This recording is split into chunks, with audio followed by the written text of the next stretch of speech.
अगर आदेश हो तो हम जिज्ञासा अपनी आपके समक्ष रखें। कहा हाँ बिल्कुल रखिए। कहा मेरा लल्ला 1 वर्ष का हो गया और जब से इसका जन्म हुआ बहुत राक्षस आए, लेकिन मालूम नहीं क्यों अपने आप राक्षसों की मृत्यु हो जाती है। लेकिन देखिए जरा इसकी राशि देखिए, इसके ऊपर कोई ग्रह है क्या? कहा ठीक, बिल्कुल हम ग्रह देखेंगे, बिल्कुल ग्रह देखेंगे। नाम क्या है बताइए? अब नंद बाबा को आया कि 1 वर्ष हो गया, अभी तक तो नामकरण नहीं हुआ। कहा क्या बताएं गुरुजी, नामकरण अभी तक नहीं हुआ तो क्या बताएं कि क्या नाम है? कहा तो कैसे देखें, जब कोई नाम ही नहीं हुआ है तब कैसे देखें? कहा गुरुजी फिर आप जो है कर दीजिए, आप जैसे विद्वान है ना, आप संत महात्मा आए गए हैं तो आप ही नामकरण कर दीजिए। कहा कि ठीक कह रहे हैं, लेकिन हमारे नामकरण में एक कमी है। कहा क्या? कहा यदो नाम अहमाचारः ख्यातस्य भुवि सर्वतः सुतं मया संस्कृतं ते मन्यते देवकी सुतं। कहा मैं यदुकुल का आचार्य हूं। जब यदुकुल का आचार्य हूं, अगर इस बात की पता चल जाएगी कंस को, तो कंस एक बात जानता है कि देवक्या अष्टमो गर्भो ना स्त्री भवितुर महान। देवकी का 8वां पुत्र स्त्री नहीं हो सकता, लड़की नहीं हो सकता जो कन्या हुई थी। उसको शक है कि नंद बाबा का लाला है। अगर कहीं जानकारी हो गई ना तो आपके पुत्र को भी मरवा देगा, हमको। नंद बाबा ने कहा कि महाराज एक बात है कि आप आ गए हैं और नामकरण कर दीजिए। एकदम चुप्पे से मैं किसी को नहीं बताऊंगा। कहा किसी को नहीं बताओगे? कहा किसी को नहीं, एकदम चुपके से, कोई उत्सव नहीं। कहा ठीक है, लाओ अपने लल्ला को, मैं नामकरण कर देता हूँ। तुरंत यशोदा मैया, रोहिणी मैया के भी पुत्र था यशोदा का। दोनों को कहा तैयार हो जाओ, बड़े सिद्ध महात्मा आए हैं और इन्हीं से लल्ला का नामकरण हम करवा देते हैं। कहा ठीक है। दोनों माताएं तैयार हो गई। अब तैयार होने के बाद माताओं की एक आदत होती है किसी की परीक्षा लेना, हंसी करना। तो माताएं हंसी क्या करती हैं कि ये कह रहे हैं कि बहुत सिद्ध महात्मा है, तो देखते हैं कि हैं कि वो ऐसे टपोरी बाबा हैं, टहल रहे हैं, तो कैसे परीक्षा लें? उनसे कहा कि ऐसा है यशोदा मैया से। रोहिणी ने कहा कि तुम अपना बालक हमको दे दो और हमारा बालक उनको। अब देखो ये जान पाते हैं नहीं जान पाते हैं, बता रहे हैं ये कि बहुत सिद्ध महात्मा है। कहा ठीक है, ले लिया और ले करके चुपके से गौशाला में चलिए। अब गौशाला में जैसे आई और एक दृष्टि गर्गाचार्य जी ने ऐसे लल्ला के ऊपर डाला और जैसे डाला यूं समाधि लगा लिया और ऐसे परमात्मा को धन्यवाद देते हैं। 1 घंटा बीत गया, ना हिले ना डुले। रोहिणी मैया ने कहा ये बाबा को देखो क्या हो गया, ये नामकरण करवाने के लिए आई हूं, 1 घंटे से बैठी हूं गौशाला में। ये आंख खोल ले रहे हैं तो आंखें खोले हैं, बंद किए हैं तो बंद किए हैं। यशोदा मैया ने कहा कि तो गजब हो गया, अभी तक हमारे यहाँ राक्षस आते थे तो मरते थे, अरे महाराज जी मर जाएंगे तो बड़ी बदनामी होगी, अब क्या करें? रोहिणी मैया ने कहा हमको लग रहा है कि सांस भी नहीं चल रही है। जब स्पर्श किया तेज से तो आंख खुल गई गर्गाचार्य जी की। कहा क्यों? कहा वही नाम सोच रहे थे। दोनों माताओं ने कहा महाराज आप नाम सोच रहे थे, हमको सोच में डाल दिया, हम दूसरा कुछ सोच डाली। और वो क्या सोच रहे थे कि आज मेरा परम सौभाग्य है कि मैं परमात्मा का नामकरण कर रहा हूं। ये अपना सौभाग्य समझ रहे थे।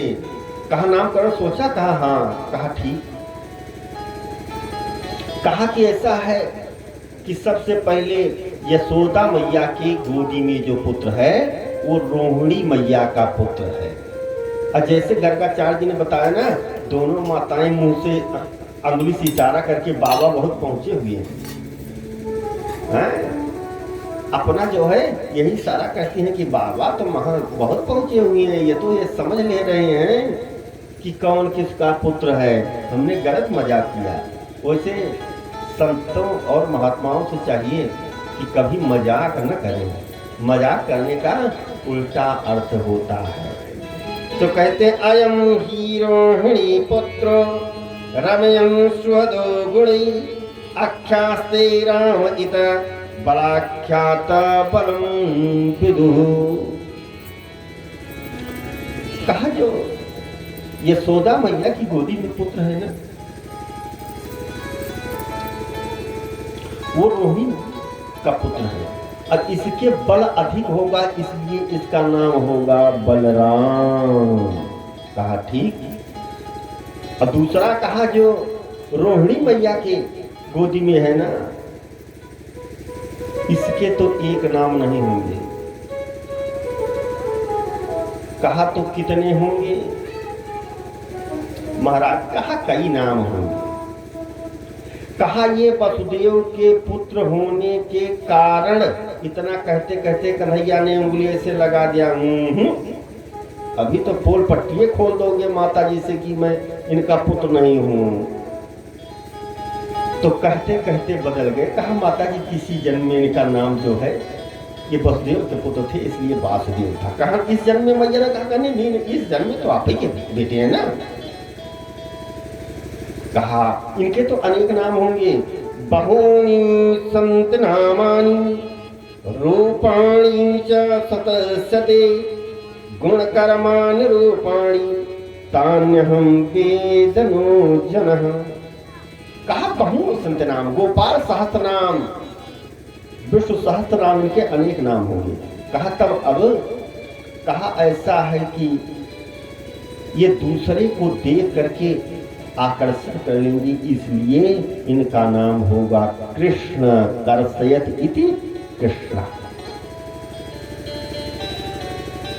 कहा बाबा जी जो नाम रख दिया ना कि हमारा तो कहने में जीभ है 3 बार पलटा खा जाए, एक बार नहीं। कहा नहीं जीभ न पलटा खावे। कहा अच्छा बाबा ये बताओ कि फिर थोड़ा भला देश ज्योतिष के बारे में बताओ कि करेंगे क्या। जैसे कल शुक्ला जी ने लल्ला के लिए कहा था बाबू डीएम हुई है, मंगल गीत गाया था, बड़ी शुभकामना किया था। तो ऐसे माताएं चूंकि इच्छा होती मेरा बेटा किस विभाग में जाएगा। गर्गाचार्य जी ने कहा मैया ये तो चोर होंगे। मैया दोनों मैया हाथ पकड़ लिया। कहा चौथे पर में लल्ला पाई हूं वो भी चोर। ये महाराज क्या कहने चोर होंगे, लेकिन चिंता मत करो। ये जो है क्या चुराएंगे मालूम है? कहा क्या? कहा अनेक जन्मार्जित पाप चौरम चौराग्र गैण्यम शीर्षा नमामि। कहा महाराज हिंदी में बात कीजिए, संस्कृत नहीं आती हमें। कहा जो अनेक जन्म जन्मांतर में पाप किए रहेगा और इनका नाम ले लेगा तो उनकी ये पाप को चुरा लेंगे। तब तो दोनों मैया जो नाराज हो गई थी, ये चोर बता दिया ना, बहुत प्रसन्न हो गई। कहा हाँ हो सकता है हमारा भी पाप हो तो हम तो यही नाम लेंगे। कहा बस ठीक है भाई, तब तो बढ़िया नाम है। दोनों माताएं अंदर आई। कहा कि ऐसा है कि भाई इसका नाम हम जो है कृष्ण नहीं कह पाएंगे क्योंकि हमारी जीभ पलटा खा जाए। तो कितना भी बढ़िया नाम हो ना, माताओं का प्यार का एक दूसरे नाम होता है, वो अपने हिसाब से रखती हैं। तो माताएं नाम रख दिया कि कोई कहे गोविंद कोई गोपाला, मैं तो कहूँ सांवरिया बांसुरिया वाला, मैं तो कहूँ सांवरिया बांसुरिया वाला। कोई कहे गोविंद कोई गोपाला, कोई कहे गोविंद कोई गोपाला। जय हो, ताली बजाते रहिए, प्रभु का नाम कर हुआ है। मैं तो कहूँ सांवरिया बांसुरिया वाला, गोविंदा जय गोपाला, गोविंदा जय गोपाला।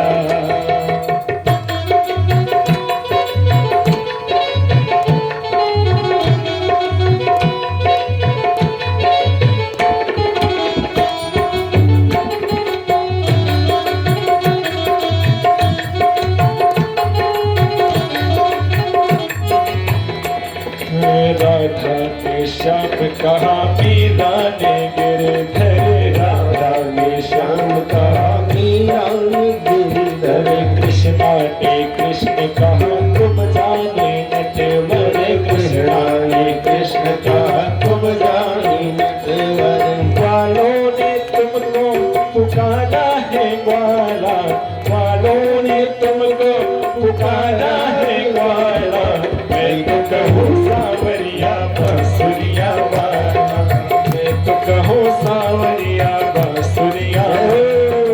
कोई कहे गोविंद कोई गोपाला, कोई कहे गोविंद कोई गोपाला, मैं तो कहूँ सावरिया बांसुरिया वाला, मैं तो कहूँ सावरिया बांसुरिया वाला।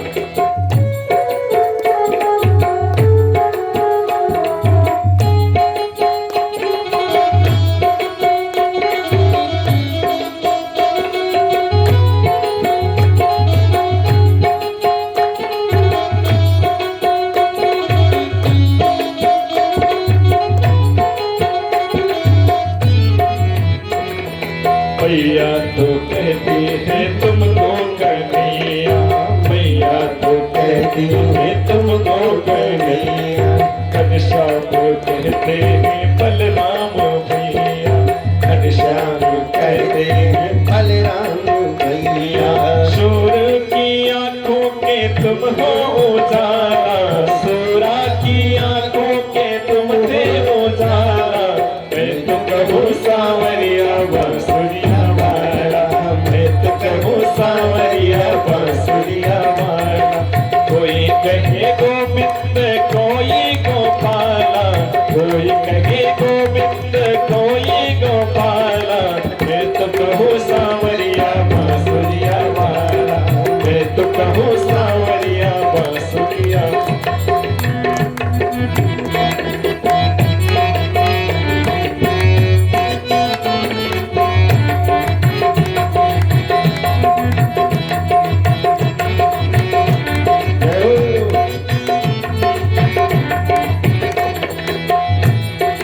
अच्युत तो युधिष्ठिर के ओठों के माधव, अच्युत युधिष्ठिर के ओठों माधव, भक्तों के भगवान संतों के केशव, भक्तों के भगवान संतों के केशव। मानो सब भजते हैं कह के कृपाला, मानो सब भजते हैं कह के कृपाला, मैं तो कहूँ सावरिया बांसुरिया वाला, मैं तो कहूँ सावरिया बांसुरिया वाला। कोई कहे गोविंद कोई गोपाला, कोई कहे गोविंद कोई गोपाला, मैं तो कहूँ सावरिया बांसुरिया वाला, मैं तो कहूँ सावरिया बांसुरिया वाला। गोविंदा जय गोपाला, गोविंदा जय गोपाला, मैं तो कहूँ सावरिया बांसुरिया वाला, मैं तो कहूँ सावरिया बांसुरिया वाला, मैं तो कहूँ सावरिया बांसुरिया वाला। इस प्रकार से प्रभु के तो अनेकों नाम हैं। मैया ने कहा हम तो कहेंगे सांवरिया बांसुरिया वाला, क्योंकि बंसी बजाते रहते थे ना, और सांवले थे ही। तो माताओं का प्रेम का दुलार का नाम जो है कुछ अलग ही होता है, सभी माताओं का। और पिता जो है वो तो ठीक नाम लेता है। तो इस प्रकार से नामकरण हो गया कृष्ण एवं बलराम। और नामकरण होने के बाद गर्गाचार्य जी ने कहा नंद बाबा नामकरण तो हमने कर दिया, सब कुछ बता दिया, कहा महाराज बहुत कृपा है आपकी। कहा लेकिन एक बात है। कहा क्या? कहा कोई जाने ना। कहा एकदम चुप, कभी कोई नहीं जानेगा। आपने कह दिया बस इतना ठीक है, आपके द्वारा आचार्य के द्वारा नामकरण हो गया, बहुत है। जा करके गर्गाचार्य जी माता से बताए, देवकी मैया से। कहा कि 1 वर्ष हो गया नामकरण नहीं हुआ था उसका। कहा महाराज तब? कहा करके आए, आपने भेजा था। कहा कर दिया तो गलत किया। कहा क्यों? कहा कंस को पता चल जाएगा तो सुरक्षित में मार देगा। कहा नहीं, कंस को इसकी जानकारी नहीं हो पाएगी। कहा हाँ ये बात तो है, जब जानकारी न हो पावे तो बहुत सुंदर है। तो इस प्रकार से नाम पड़ गया कृष्ण एवं बलराम। अब मैया क्या करती हैं कि एकदा गृहदासीषु यशोदानंद गेहि करमांतरनियुक्ता स निर्मंथ स्वयं दधि। नंद बाबा के पास दास दासियां बहुत थी। तो ये क्या करती हैं, क्योंकि 9 लाख गैया जब है तो एक आदमी उनको चारा दे पाएगा कि गोबर फेंक पाएगा। बहुत दास दासियां थी। तो दास दासियों को छोड़ करके मैया स्वयं दधि मंथन कर रही थी और प्रभु की जो बनी है पद पदावलिया वही गा रही थी। और जब गा रही थी तो अचानक कन्हैया को भूख लगी, रोने लगे। कहा माँ? कहा क्या? कहा कि हमको स्तनपान कराओ, दूध पिलाओ। मैया ने कहा ठीक है दूध पिलाओ। अब दूध पी रहे हैं, अचानक जो है दूध पीते पीते एकाएक हंसने लगे। और जब हंसने लगे तो मैया से कहा कि माँ। कहा क्या? कहा एक जानकारी दो माँ। कहा क्या?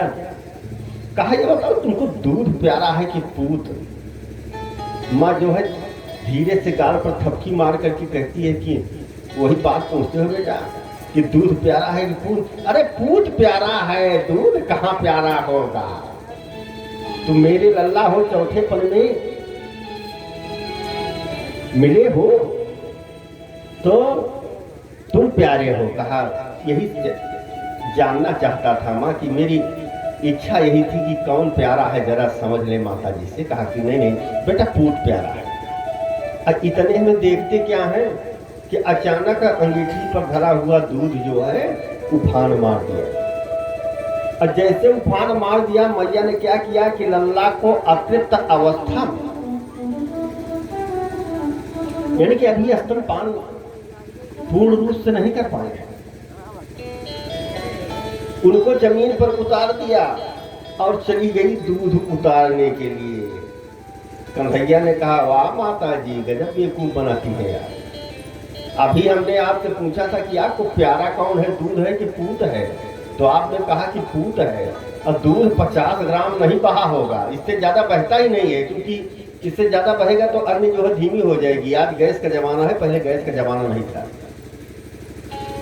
अग्नि धीमी हो जाएगी। 50 ग्राम के दूध का संतोष नहीं हो पाया, हमको जमीन पर लेटा करके चली गई। तो क्या करते हैं कि एक पत्थर का टुकड़ा उठाते हैं, जितने माठ मटका थे सबको फोड़ दिया, धम धम धम। और जब धम धम की आवाज हुई तो मैया आई। अब तो क्रोध करके आई, अरे कनुआ तूने क्या किया? ये परपजिया सास के जवानी के कारे कारे मटका हमारे थे, तुमने फोड़ दिया। आज मैं बताती हूँ। यशोदा मैया छड़ी लेकर के दौड़ गई मारने के लिए। अब कन्हैया भाग रहे हैं, अब बलदाऊ भैया भी आ गए।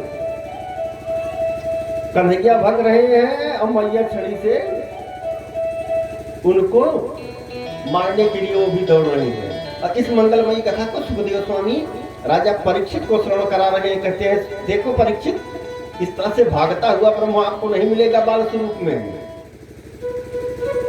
परीक्षित ने कहा प्रभु ठीक है, हमारे इष्ट देव की कथा है ये, हमारे क्या हमारे पूर्वजों की इष्ट देव की कथा है, बहुत बढ़िया सुंदर कथा लग रही है, सुनाते जाइए प्रभु।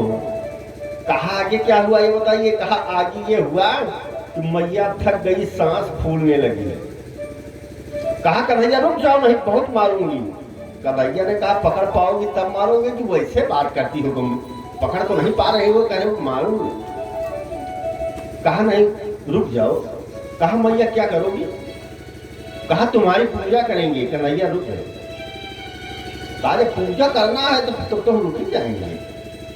कन्हैया रुक गए। जैसे मैया पहुंची दम दे पकड़ लिया, अब पकड़ कर चलो तो मैं तुमको तुम्हारी पूजा करती हूँ। ले गई और बांधने लगी। जैसे बांधने लगी रस्सी जो है 2 अंगुल छोटी। घर की जितनी रस्सियां थी सब छोटी हो गई 2 अंगुल। क्यों? समस्त रस्सियां क्यों 2 अंगुल छोटी पड़ी? प्रश्न करता है। इसलिए 2 अंगुल छोटी हो गई कि हम कितना भी परिश्रम करें, लेकिन जब तक प्रभु की कृपा नहीं होगी मेरा कार्य कोई सिद्ध नहीं होगा। भक्तजन परिश्रम और प्रभु कृपा, वही है 2 अंगुल। मैया बहुत परिश्रम कर रही है लेकिन नहीं। अरे प्रभु की कृपा हुई तो कन्हैया ने कह दिया मैया मैं बांधू क्या। कहा बांध दो। कन्हैया ने बांध दिया। कन्हैया प्रभु तो ही है। भक्तजन परिश्रम प्रभु कृपा। तो जब प्रभु की कृपा हो गई तो बंध गए कन्हैया। अब मैया जो है अपने कार्यों में लग गई, अपने गृह कार्य में लग गई। और गृह कार्य करते करते कन्हैया क्या करते हैं, ओखली में बांधे थे, ओखली को खींच दिया और सीधे आए दरवाजे पर। 1-2 पेड़िया वृक्ष था ये मुलाजिम का, और जैसे स्पर्श हुआ कन्हैया का वैसे वो गिर गया। और इतना तेज आवाज हुई, इतना तेज आवाज हुई कि मैया दौड़ी की यहाँ फिर कोई राक्षस आया है। गांव के लोग सब आ गए कि कोई राक्षस आया है, गिर करके मर गया अपने आप। और देखती है मैया की अमलागू का पेड़ जो है गिर गया। और कन्हैया जो है खेल रहे हैं, गांव वाले सभी देख रहे हैं। अमलागू का जब पेड़ गिर गया तो उसमें 2 सूर्य के समान तेजस्वी पुरुष दिखाई दिए। तत्काल जो है सुखदेव स्वामी ने कहा कि गुरु जी रुक जाइए। कहा क्या? कहा ये है कौन आखिर में जो सूर्य के समान तेजस्वी पुरुष आप बता रहे हैं कि उनको प्रणाम किया। अब कथा यहाँ से दूसरी तरफ मोड़ लेती है। तो सुखदेव स्वामी राजा परीक्षित को बता रहे हैं कि वो धनाध्यक्ष कुबेर के पुत्र हैं, नल कुंवर एवं मणिग्रीव। एक बार ये मदिरा पिया। जिसके पास बहुत पैसा अधिक हो जाता है, धर्म नहीं करता है, कर्म नहीं करता है, तो उसकी संतानें मदिरा ही पीती है। मदिरा पिया। अब मदिरा पीने के बाद क्या करते हैं कि महिलाओं के घाट पर पहुंच जाते हैं नग्न होकर के, और वहीं पर जल क्रीड़ा करते हैं। और उधर से नारद जी का आगमन हो गया। और नारद जी को देख करके महिलाएं तो अपने अपने वस्त्र धारण करने लगी, लेकिन ये नलकूबर एवं मणिग्रीव, इनको ये घमंड था कि मैं कुबेर का पुत्र हूं। मदिरा पिए थे, तो मदिरा पीने में कहीं किसी को होश थोड़ी रहती है। जब होश नहीं है तो अब क्या करें? नारद जी को देख करके अनदेखा कर दिया। नारद जी ने श्राप दे दिया, जाओ वृक्ष हो जाओ। बहुत गिड़गिड़ाए नलकूबर में मणिग्रीव। महाराज क्या बताएं, मदिरा पिए थे, उसी में वस्त्र नहीं पहने। कहा ठीक है जाओ वृक्ष हो जाओ। कहा मैं कुबेर का पुत्र हूँ। कहा ठीक है चाहे जिसके पुत्र हो जाओ, अब तो श्राप हो गया। कहा प्रभु उद्धार बता दीजिए। अब गिड़गिड़ाने लगे। कहा जाओ द्वापर में जब कृष्ण भगवान का अवतार होगा तो उनके सामने जो है वृक्ष बन करके तुम यमलागुन के रहोगे, और जैसे कृष्ण भगवान का स्पर्श हुआ वैसे तुम्हारी मुक्ति मिल जाए। तो वही नलकूबर एवं मणिग्रीव हैं, आज सूर्य के समान तेजस्वी होकर के निकले और कृष्ण के चरणों में किया प्रणाम और स्वर्ग को चले गए। अब वो तो स्वर्ग को चले गए, इस बात को केवल दो देख रहे हैं, कृष्ण एवं नरकूबर एवं मणिग्रीव जो अवतार। और नंद बाबा क्या करते हैं, ऐसे सर पकड़ लिया और बैठ गए।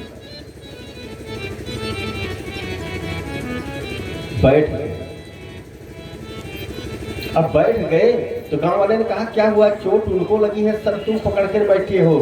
कहा क्या बताएं, सर पकड़ने की बातें हैं। कहा क्या, कहा जब से ये मेरा लल्ला पैदा हुआ है प्रभु की कृपा से हुआ तो कुछ नहीं, लेकिन खतरा बहुत हो गया। कहा अब इस गांव में मैं रह नहीं सकता हूं, ये घर मुझे सूट नहीं कर रहा है,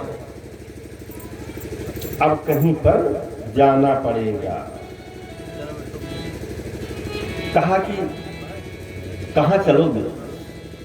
कहा आप क्या बताएं, जहां जाना है हमको अकेले ही जाना है। कहा कि अकेले क्यों जाना है, हम लोग हैं और साथ में चलेंगे। कहा कौन कौन साथ चलेगा। कहा पूरे गांव के लोग चलेंगे, जहां चलेंगे आप। नंद बाबा आप इसके लिए क्यों कह रहे हैं। कहा भैया ये गांव हमको सूट नहीं कर रहा है, अब हम कहीं चले जाएंगे। कहा ठीक, कहां चले। नंद के भाई थे उपनंद। उपनंद ने कहा कि एक बढ़िया वन है, सुंदर वन, वहीं चले। कहा कौन सा वन है। कहा वृंदावन। कहा वृंदावन में क्या है।